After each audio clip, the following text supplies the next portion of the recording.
Higher educational career, have you ever felt cheated or even misinformed when it came to accessing certain information in class?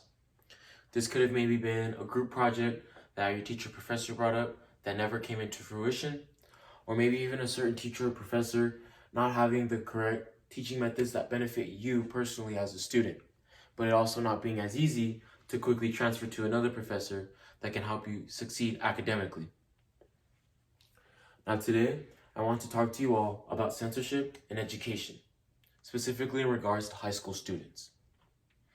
Now with this, you may be asking yourselves why we're focusing on high school students. Before I go on, I want you guys to think of a situation in which you were in high school and were misinformed or cheated when it came to dealing with a teacher or anybody else part of school faculty. And how did that make you feel? And was it fair? Those same opinions and emotions that you may feel now, or that you may have felt in that situation, are still being felt by many high school students today. And it is predominantly due to censorship in education. If censorship in education is not discussed, then no compromises are going to be made. And we are going to continue to neglect the future of many high school students that enroll into college.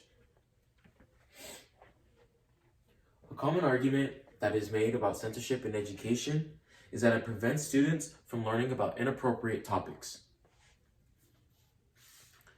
Before I go on, I first want to define what the phrase censorship in education refers to.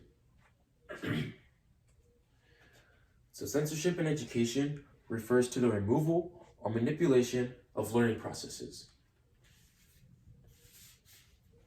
If this is to happen, if we are to manipulate or remove certain learning processes, it is important that compromises on censoring certain topics must be made.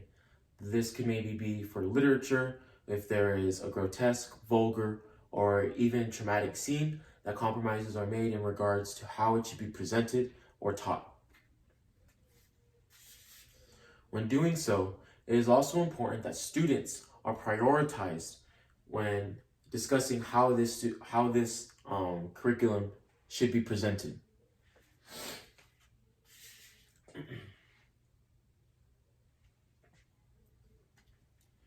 According to webjunction.org, when censorship in education occurs, it commonly targets any topics that discuss sexuality, religion, race, or ethnicity. While these topics may be controversial, it is important to understand that these materials are not taught without any relevant context. Commonly, these topics are discussed through literature, science, and history, educational topics that are taught in all schools. If they are to be taught in this manner, they must be taught from a factual point of view and not an opinionated one.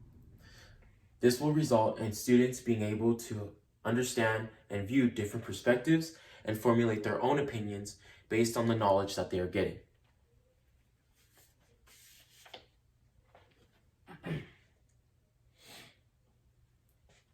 Another common argument that is made is that high school students are not mature enough to make these decisions on their own. Thus, it is the parents and school district's choice to choose for them. While this idea may sound good on paper, it hasn't necessarily been translated well when put into practical use. In 2019, LA Times reported that the LA School District banned, then quickly reinstated Toni Morrison's novel, The Bluest Eye. Unfortunately, our school district was also involved with this situation, and we were the very last class, AP Literature class, to read and discuss the topics that this book went over, specifically a rape scene that the novel discusses that the main character goes through. Now I say unfortunately because topics such as these are realistic topics that actually happen in real life and that students should understand and be informed on in an educational setting. But because of this book being reinstated, the book being banned,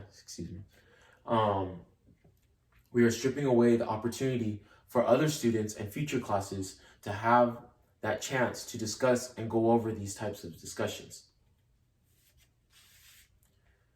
As of October 2020, CJUSD, better known as Colton Joint Unified School District, has yet to reverse its decision to reinstate the novel The Bluest Eye.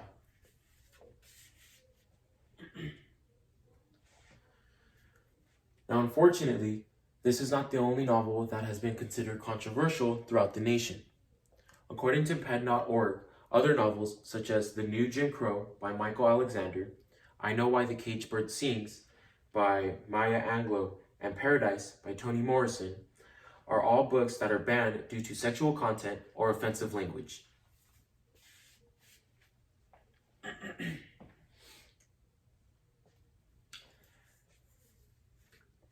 With these novels being banned, it may seem like, once again, it comes out of good intent. These books have sexual content, offensive language, things that society deems as not acceptable. And while this is true, it is also important that we are reminded of these things and where they stem from and why they are considered to be detrimental to how society operates, and why we should avoid using these terms or phrases or acting on these or having these certain actions. Instead, students should be challenged with these ideas that a novel may present, whether they agree with them or disagree. Once again, if this happens, it's in an educational setting where there are many students and there is a teacher to have discourse, a healthy form of discourse. If this was put into practice, many may argue that we are only creating more problems for students by overwhelming them and exposing them to this type of content. While this may be true to some extent, overall, we are instead creating ignorance throughout our society. Now, before I go on, I want to define exactly what the term or what the word ignorant means. So according to the Merriam-Webster Dictionary, ignorant means one that lacks knowledge or awareness in general. Now, I don't know about you, but to me, that seems that can only happen through rules such as censorship in education. If we're censoring students from accessing certain information, they're not knowledgeable on the topic. So how are they supposed to understand these topics when they occur in real life, whether through nonfiction books or fiction novels? There's an important quote that I believe serves great relevance to this topic. It is found on instituteforwriters.com, and it states, quote, "The ability to evaluate information can help build a citizenry that is not easily taken in by the latest meme or propaganda."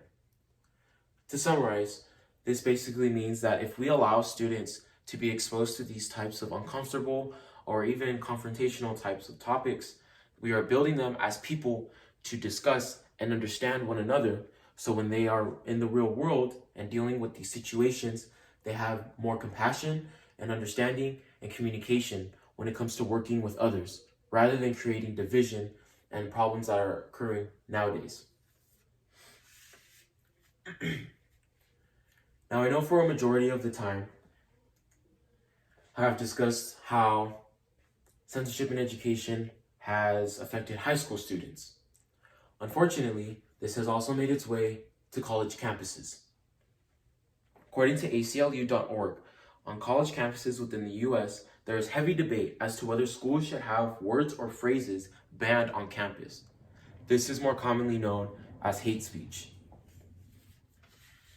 Because of this, according to thefire.org, more than 800,000 students in 2019 must find a free speech zone to exercise their rights of speech.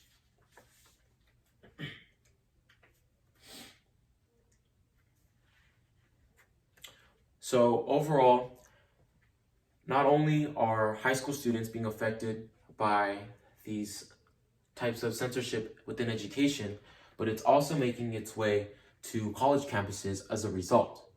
If we continue to neglect to discuss censorship in education, we are neglecting our own future to have a peaceful outcome. By having free speech zones and having hate speech occur, it is only possible to assume that it comes from censorship in education, because many students are ignorant or uninformed on topics that may have been taught or that could have been taught in high school settings. Whether you agree or disagree, I urge you all to do more research on censorship in education and analyze and understand how it can be detrimental to the future of our society.